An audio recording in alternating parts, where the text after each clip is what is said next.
আসসালামু আলাইকুম আমার প্রিয় ভাই ও বন্ধুরা, আমার মামা, চাচা, খালু, আঙ্কেল, আন্টি সবাইকে বলছি আসসালামু আলাইকুম। আপনারা সবাই কেমন আছেন? আশা করি আল্লাহর অশেষ রহমতে ভালো আছেন। আমিও আপনাদের দোয়ায় আলহামদুলিল্লাহ ভালো আছি। আমি আজকে এখানে একটা ভর্তার রেসিপি নিয়ে এসেছি। আমার আজকের এই ভর্তাটা অনেক সুন্দর, অনেক লোভনীয়, যেই দেখে তারই জিভে জল এসে পড়বে। তো আশা করি আপনারা আমার ভিডিওটা ফলো করবেন। এটা ছিল শোল মাছের, কাঁচামরিচ দিয়ে শোল মাছের ভর্তা, সাথে পেঁয়াজ এবং রসুন।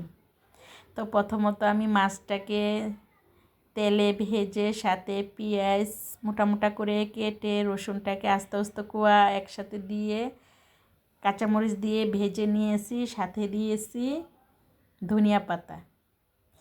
তো এখন আমি হাত দিয়ে চটকে মেখে লটর পটর করে আমার ভর্তাটা মাখায় নেব। আমি মাছের কাঁটাগুলো ছাড়াই নিয়েছি, মরিচগুলো একটু আলাদা করে আমি লবণ দিয়ে মেখে নেব।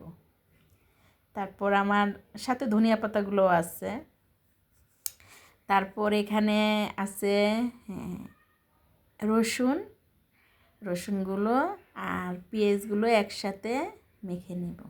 কাঁচামরিচটা মাখানো হয়ে গেছে, আমি মাছগুলো মেখে নিচ্ছি। আপনারা চাইলে যে কোনো মাছ দিয়ে এই ভর্তাটা করে খেতে পারেন, আলহামদুলিল্লাহ অনেক ভালো লাগবে। তো যে কোনো মাছ দিয়েই ভালো লাগে।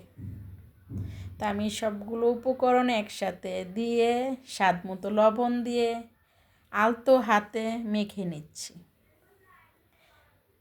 আপনারা চাইলে হামালদিস্তায় করতে পারেন, পাটায় করতে পারেন, যার যেভাবে ভালো লাগে। তবে এই ভর্তাটা হাত দিয়ে মেখে করলেই ভালো লাগে। আমার ভর্তাটা আলহামদুলিল্লাহ হয়ে গেছে, অনেক সুন্দর হয়েছে। আমি খাবো ইনশাল্লাহ। গরম গরম ধোয়া ওঠা ভাতের সাথে আমি ভর্তাটা যখন খাবো, আশা করি আপনাদের জিভের পানি আপনারা ধরে রাখতে পারবেন না ইনশাল্লাহ। তো আমার ভর্তাটা আলহামদুলিল্লাহ আমি একটা বাটিতে তুলে নিব। দেখেন কাছ থেকে কত সুন্দর হয়েছে। তো বাটিতে উঠাই নিলাম। এখন আমি একটু ভাত রান্না করেছি, গরম গরম ভাত, সেটা দিয়ে আমি একটু খেয়ে বলবো কেমন হয়েছে। তো আমি একটা প্লেটে আমি কিছু পরিমাণে গরম ধোয়া ওটা ভাত নিলাম সাথে ভর্তা। আমার অন্যান্য রেসিপি আছে সাথে, সেটা আর আপনাদের সাথে আমি ওইভাবে তুলে ধরলাম না। আজকে আমি এটাই শেয়ার করব। তা আমি একটু ভর্তা নিয়ে নিলাম। একটু ভালো করে দেখেন, আমার ভাত দিয়ে গরম গরম ধোয়া বের হচ্ছে। তো আপনারা প্লিজ আমাকে একটু সাপোর্ট করেন।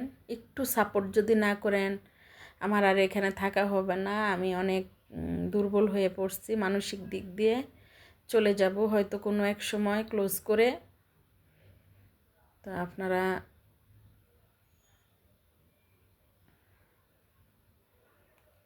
বিসমিল্লাহ, আলহামদুলিল্লাহ অনেক ভালো হয়েছে। আপনারা খেতে ইচ্ছা করলে যে পারেন যে কোনো মাছ দিয়ে এভাবে করে খাবেন, আলহামদুলিল্লাহ ভালো লাগবে। তো আমাকে যদি আপনারা সবাই মিলে সাপোর্ট না করেন, তাহলে আমার আসলে ওইখানে থাকা হবে না। তো ভিডিওটা আমি আজকে এখানেই ইতি করব। আপনারা সবাই ভালো থাকবেন, সুন্দর থাকবেন, সুস্থ থাকবেন। আল্লাহ হাফেজ।